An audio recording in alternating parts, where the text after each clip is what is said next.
विश्वास मानो, भगवान राम की साक्षात कृपा हम अपने मंच पे मानते हैं कि हमारे मंच पे सीता राम जी की भरपूर कृपा है। 4 वर्षों के अंदर हमारे मंच पे ना तो कोई हादसा हुआ, ना ही किसी प्रकार की कोई परेशानी आने दी हमने, ना ही कोई किसी भी प्रकार की आपत्ति हुई। जिस प्रकार से एक धार्मिक कार्य होना चाहिए, उसी प्रकार से यहाँ पर मंचन हुआ, झूले चले, मेला चला, सब कुछ हुआ। लेकिन प्रशासन ने फिर भी हमें परेशान किया परमिशन के नाम। तो बस मैं आप लोगों के माध्यम से ये पक्ष रखना चाहता था कि प्रशासन को क्या देखना है एक व्यक्ति के अंदर। अगर एक व्यक्ति डॉक्टर की डिग्री भी लेता है तो उसका एक्सपीरियंस देखने के बाद ही उसको डॉक्टर बनाया जाता है। तो हम तो अपना एक्सपीरियंस लेने के बाद तब प्रशासन से परमिशन मांग रहे थे, फिर भी हमें परेशान किया गया। लेकिन फिर भी इस साल आप लोगों को बुलाने का मतलब है कि आप लोगों के माध्यम से हम प्रशासन को भी धन्यवाद करें, अपनी जनता को धन्यवाद करें और सबसे पहले अपने साथियों को धन्यवाद करें और उनसे भी पहले भगवान राम को धन्यवाद करें, जिनकी कृपा से ये मंचन सुखपूर्वक संपन्न हुआ। ये मंचन का चौथा साल है और चौथे साल के अंदर परेशानियां पैदा हुई। हमें पता चला कि कुछ अधिकारियों पे दबाव है, मैं नाम किसी का नहीं लूंगा, कि इनको परमिशन ना दी जाए। प्रशासन ने क्या करा, खुद मैं अध्यक्ष था रामलीला का, अब इस साल नहीं, तो प्रशासन ने क्या करा, मेरे रिकॉर्ड निकाले, जो मुकदमे मेरे ऊपर नहीं है उन मुकदमों का जिक्र किया। जो नहीं है मुकदमे मेरे ऊपर, कुछ मुकदमे हैं क्योंकि मैं प्रॉपर्टी का काम करता हूँ, मेरा प्रॉपर्टी का व्यापार है और अपनी प्रॉपर्टी अपनी चीज की रखवाली करने का अधिकार मुझे प्रभु ने दिया है। लेकिन मुकदमे दर्ज होना अपराध की श्रेणी में नहीं आता। तो प्रशासन ने हमें परमिशन देने से मना कर दिया। मैंने कहा चलो साहब ठीक है, हमारे अंदर दिक्कत हो सकती है, हमारे पंडित जी के अंदर तो दिक्कत नहीं है, इन्हें दे दो।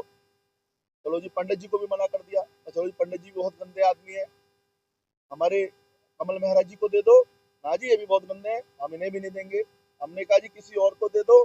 तो प्रशासन ने हर वो रास्ता अपनाया, पुलिस ने, कि हमें परमिशन ना दी जाए बिल्कुल भी। मतलब उन्होंने ये कह दिया कि अगर तालाब के अंदर एक मछली खराब है तो पूरा तालाब गंदा हो गया। तो भी खराब नहीं है तो मुझे अपराधी तो आप तब बोलोगे जब मुझे किसी में सजा हो गई हो, किसी केस के अंदर मैं वांछित हूँ, कहीं से भगोड़ा घोषित हूँ, रामलीला में नहीं चला पा रहा, मैं कोई गलत काम कर रहा हूँ। मैंने तो कोई गलत काम नहीं किया, उसके बावजूद भी मेरे ऊपर आरोपों की झड़ी लगाई गई। मेरे लिए थाने से एक इंस्पेक्टर ने पूरा का पूरा मेरे करेक्टर सर्टिफिकेट बना के भेज दिया। ये मुझे आज पता चला कि पुलिस करेक्टर सर्टिफिकेट भी देती है। एक एसएचओ पर्सनल एक व्यक्ति का करेक्टर सर्टिफिकेट इशू करता है। तो इन्हीं सब चीजों को लेके काफी विवाद रहे। फिर इन सब चीजों को लेके हम हाई कोर्ट गए और हाई कोर्ट ने उनसे वही सवाल किया कि चलो भाई बंसल जी में परेशानी है, मान गए, किसी और के नाम से दे दो भैया, तो समाज का कार्यक्रम है, बंसल जी के घर की बेटी की शादी तो नहीं है ना, समाज का प्रोग्राम है, ये रामलीला का मंचन है, समाज को संदेश देने के लिए है। तो फिर हाईकोर्ट की बात मानते हुए दिल्ली पुलिस ने हमें परमिशन दी। मैंने मना किया आपको, मगर फिर भी आपने पूछा है तो मैं बता ही दूं, ये टोटल राजनीति थी, प्योर राजनीति थी, गंदी राजनीति थी, बहुत गंदी राजनीति थी। क्योंकि ये मंच दीपक बंसल का नहीं है। दीपक बंसल, मेरे से कहा गया इस्तीफा दे दो, मैंने 1 मिनट नहीं लगाया इस्तीफा देने में। मैंने कहा जी तुरंत मेरा इस्तीफा ले लो, मैं कौन होता हूँ सर, मैं तो राम भक्त हूँ, मुझे भगवान की सेवा करनी है। ये मंच 4 साल से है, ये 50 साल तक ग्राउंड खाली पड़ा रहा, 60 साल तक खाली पड़ा रहा, 100 साल तक खाली पड़ा रहा। यहाँ पर लोग शराब पीते थे, यहाँ पर उल्टे सीधे काम करते थे, कोई देखने वाला नहीं था। जब से यहाँ पे रामलीला का मंच शुरू हुआ, लोगों ने यहाँ गलत काम करने छोड़ दिए, ये भगवान का मंदिर बन चुका है। सर, ये समस्या इसी साल हुई है या पहले आपने आयोजन किए उसमें भी? बेटा सिर्फ इस साल, आपको बताऊं, सिर्फ इस साल हमें ये समस्या हुई और इस साल हर वो प्रयास किया गया जिससे हमारी हमारी को हमें परमिशन ना मिले, हमें हर वो परेशानी भुगतनी पड़ी जो हमें साल तक नहीं भुगतनी। फिर भी हमने कुछ खबरें भी देखी हैं आपके जो खिलाफ चली एक तरीके से, और रामलीला को लेकर भी सवाल उठाए गए हैं। इसके अंदर ये भी कहा गया कि भाई हाई कोर्ट की ओर से आपको बिल्कुल मना था। खबरों में बताया जा रहा है कि आप मंच पे भी नहीं चढ़ सकते हैं, और आप मंच पे दिखाई दिए। हाई कोर्ट का एक सीधा सा आदेश था कि अगर किसी व्यक्ति के ऊपर कोई आपराधिक कैटेगरी में मुकदमे हैं तो वो अपनी ऑफिशियल उसमें मंच पे नहीं जाएंगे। मैंने हाई कोर्ट के आदेश का सम्मान किया और सम्मान करके तुरंत इस्तीफा लिखा। इस्तीफा लिख करके मैं मंच पे गया जरूर, मगर भगवान की आरती करने के लिए, भगवान की पूजा करने के लिए। और एक भारतीय होने के नाते, एक हिंदू होने के नाते वो मेरा अधिकार है साहब। ये राजनीतिक प्रश्न है, मैं इसका जवाब मेले में नहीं दूंगा। ये राजनीतिक प्रश्न है। फिर भी एक मामला घूम रहा है कि जिस तरह से भाजपा के लोग भी यहाँ दिखाई दिए, मैं आपको बताऊं, आम आदमी पार्टी के भी, कांग्रेस के भी, सभी आए यहाँ पे। मैं आपको बताऊं, इस मंच पे इस साल बीजेपी के नेता आए, आम आदमी पार्टी के नेता आए, कांग्रेस के नेता आए, बहुजन समाज पार्टी के नेता आए, भीम आर्मी के नेता आए, और भी बहुत सारे दल जिनको हम और आप नहीं जानते, वो सभी आए। और मैंने सबका सम्मान केवल एक राम भक्त के नाते किया भैया। इस साल की जो अध्यक्षता थी वो संदीप गुप्ता जी के नेतृत्व में थी। परमिशन जो आई थी मेरे छोटे भाई कमल कुमार के नाम से आई थी। मेरा भाई है छोटा, मेरे से कंधा मिला के चलता है हमेशा। तो साहब, हम क्या गलत काम कर रहे थे? भारत कहते एक देश है हिंदुओं का, भारत एक देश है मुस्लिमों का, भारत एक देश है सर्व समाज का। इसके अंदर सबको अपने धर्म के बारे में आचरण करने की आजादी है। तो हमसे वो अधिकार क्यों छीना जा रहा था भैया? हमने क्या गलत काम किया था? आप लोग मुझे बता दो। जब तक मान लो मुकदमे हैं, मान लिया मेरे पास होंगे 5-7 मुकदमे हैं मेरे ऊपर, हम बिल्कुल मना नहीं करता, मेरी प्रॉपर्टियों से रिलेटेड मुकदमे हैं। अगर कोई मेरी प्रॉपर्टी छीनने जा रहा है तो क्या मैं उसकी खिलाफत ना करूं? और अगर मैं खिलाफत कर रहा हूं तो मैं बहुत गलत आदमी हो गया? ये कहाँ की बात हो गई भैया? इंसान अपनी चीज की रखवाली तो करेगा ना। और चलो मैं वो कर रहा था, मुझे सजा तो नहीं हुई किसी केस में, सब कोर्ट में पेंडिंग है, ट्रायल में पेंडिंग है, और मैं भगवान के राम के मंचन के लिए, पूजा करने के लिए लोगों के पास क्या करूं, कैसे करूं बताओ आप? कौन सा रास्ता अपनाऊं? तो मैंने हर वो रास्ता अपनाया। फिर भी मुझे लास्ट में कहा गया भैया आप इस्तीफा दोगे। मैंने इस्तीफा दिया, और इस्तीफा दे करके मैंने मंच पर एक राम भक्त का रोल अपनाया। इससे ज्यादा मेरी कोई औकात नहीं। खाली परेशानी जो आप प्रशासन पे गंभीर आरोप लगा रहे हैं, दिल्ली पुलिस से हुई है या डीडीए से भी हुई है? जहाँ तक कहते हैं डीडीए लैंड है। मैं आपको बताऊं, डीडीए लैंड से मुझे कोई परेशानी नहीं हुई। मुझे परेशानी हुई केवल पुलिस विभाग से।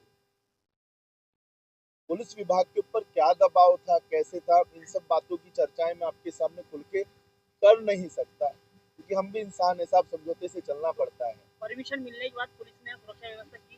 परमिशन मिलने के बाद पुलिस ने हमें पूर्ण रूप से सुरक्षा व्यवस्था भी दी, लेकिन उनसे ज्यादा मैंने अपने वॉलंटियर लगाए, अपने बाउंसर लगाए, अपने गनमैन लगाए।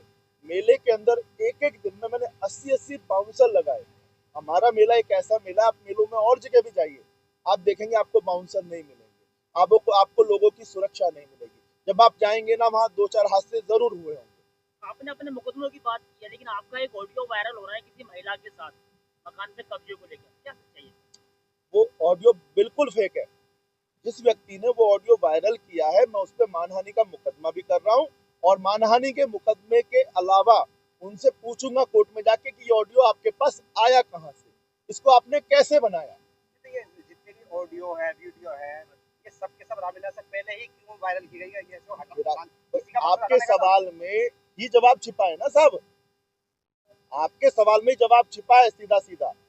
रामलीला से पहले, ये रामलीला के दौरान ही सबको याद आया बंसल जी बहुत गंदे आदमी है। उससे पहले तो बंसल जी बहुत अच्छे आदमी थे। सबको याद आया क्योंकि रामलीला छीननी थी ना बंसल जी से। रामलीला ऐसे लग रहा है बंसल जी की घर की बात होती है, ये तो भगवान का मंच थोड़ी ना है। ये तो बंसल जी अपनी चलाते हैं यहाँ पर। तो मैं किसी का सम्मान थोड़ी ना करता हूँ, लोगों को पटका थोड़ी ना पहनाता हूँ, लोगों से आरती थोड़ी ना करता हूँ। मैं आपको बताऊं, मैं खुला चैलेंज दिल्ली को सबको देता हूँ एक तरीके से। मेरा मंच एक ऐसा मंच है, अगर कोई नॉर्मल व्यक्ति भी आता है तो इस मंच पे आरती करता है साहब। रात को मैं खुद उद्घोषणा करता हूँ कि मेरे भाइयों आप मंच पर आओ, ये भगवान का मंच है। साल में 365 दिन होते हैं, और 365 दिनों में 354 दिन आप भगवान की फोटो से पूजा करते हो। मात्र 11 दिन मिलते हैं जिनमें आप भगवान की साक्षात पूजा कर सकते हो। तो आप मेरे साथ आओ, मंच पे आरती में शामिल हो और भगवान की जय जयकार करो। तो ये दिल्ली सरकार ने ऐलान किया था कि जितनी भी रामलीलाएं दिल्ली में हो रही है हम बिजली फ्री देंगे, फिर अपनी रामलीला को बिजली फ्री। अभी तक हमें नहीं पता भैया, वो तो जब बिजली का बिल आएगा तब हमें पता चलेगा कि दिल्ली सरकार ने क्या सुविधा दी है। आखिरी सवाल ये है कि कहीं ना कहीं आप कह रहे हैं राजनीतिक रूप से साजिश है ये, और ये इस समय वर्तमान में केंद्र में भी और दिल्ली में बीजेपी की सरकार है, कहीं ना कहीं यानी कि आप बीजेपी पर निशाना साध रहे हैं। नहीं, मैं बिल्कुल आपसे पहले कह चुका हूं कि राजनीतिक सवालों का जवाब मैं नहीं दूंगा। मैं बिल्कुल आम आदमी पार्टी का कार्यकर्ता था, हूं। मैंने बीजेपी या कोई दूसरी पार्टी अभी ज्वाइन नहीं करी, लेकिन यहाँ पर मैं केवल एक राम भक्त हूँ साहब। मैं किसी पार्टी का आदमी नहीं, किसी पॉलिटिक्स का आदमी नहीं। मेरे भैया सोनू भैया बीजेपी के नेता हैं, लेकिन इन्होंने भी यहाँ पर सिर्फ एक राम भक्त का रोल अपनाया। यहाँ पर हर वो सेवा करी। हम लोग भैया सवेरे आ जाते हैं ग्राउंड में, 7-8 बजे आ जाते हैं, रात को 3 बज रहे हैं, 4 बज रहे हैं, हमें नहीं पता कितना समय लगता है। ये बहुत मेहनत का काम है। इतनी मेहनत करने के बाद हम अपने आप को सफल तब मानते हैं जब भगवान सीताराम जी का आशीर्वाद हमें मिलता है, हमारे बच्चे स्वस्थ होते हैं और जनता को हम उनके आदेशों से, उनके आशीर्वाद से अवगत करा सकते हैं। भविष्य की बात पूछी जाए, भविष्य की बात पूछी जाए तो क्या आप मांग करना चाह रहे हैं कि हाई कोर्ट और दिल्ली सरकार या यूँ कहा जाए केंद्र सरकार बहुत सिस्टम है जो कि जुड़ जाते हैं एक रामलीला कमेटी से, या यूँ कहा जाए रामलीला से, तो किससे क्या मांग रखना चाहते हैं आप? साहब मैं तो कोई मांग नहीं रखना चाहता, बस यही कहना चाहता हूँ कि जब भी कोई विवाद होता है तो इंसान ना दोनों पक्षों को सुनता है, एक पक्षीय फैसला नहीं देता। लेकिन हमारे साथ हुआ, हमारे साथ एक पक्षीय फैसला दिया गया। मान लो एक पक्ष ने आरोप लगाए, उसको मान लिया गया। क्योंकि आप लोग मुझे बता दो, क्या ये तर्कसंगत है? मुकदमे है, मान लिया मैंने। मुकदमे क्या पिछले साल नहीं थे मेरे ऊपर? 2024 में नहीं थे, 2023 में नहीं थे, 2022 में नहीं थे, तब तो मुझे परेशान नहीं किया गया। मैंने ऐसा इस साल क्या हो गया कि दीपक बंसल अपराधी हो गया? बिल्कुल। और चलो दीपक बंसल अपराधी है, मैं मान लिया, चलो मैं बहुत गंदा आदमी हूँ साहब, चलो मैं बहुत गंदा, मैं ठीक आदमी नहीं हूँ बिल्कुल, प्रशासन की नजरों में बहुत बुरा आदमी हूँ। तो क्या हमारे पंडित जी बुरे थे? क्या कमल कुमार जी बुरे थे? कोर्ट में जाने के बाद तो कमल कुमार जी के बाद नाम से परमिशन हो गई, उससे पहले कमल कुमार जी बुरे थे? चलो मैं अपने नाम से परमिशन नहीं लेता, कहा जाता भाई किसी और अपने अच्छे आदमी को ले आओ। हमारे लोकेश पंडित जी थे और मेरे बहुत सारे साथी थे, उनको उनके नाम से देते। उन्होंने एक तरफा फैसला सुना दिया, जी हम नहीं देंगे परमिशन आपको। ये कहाँ की तर्कसंगत की बात?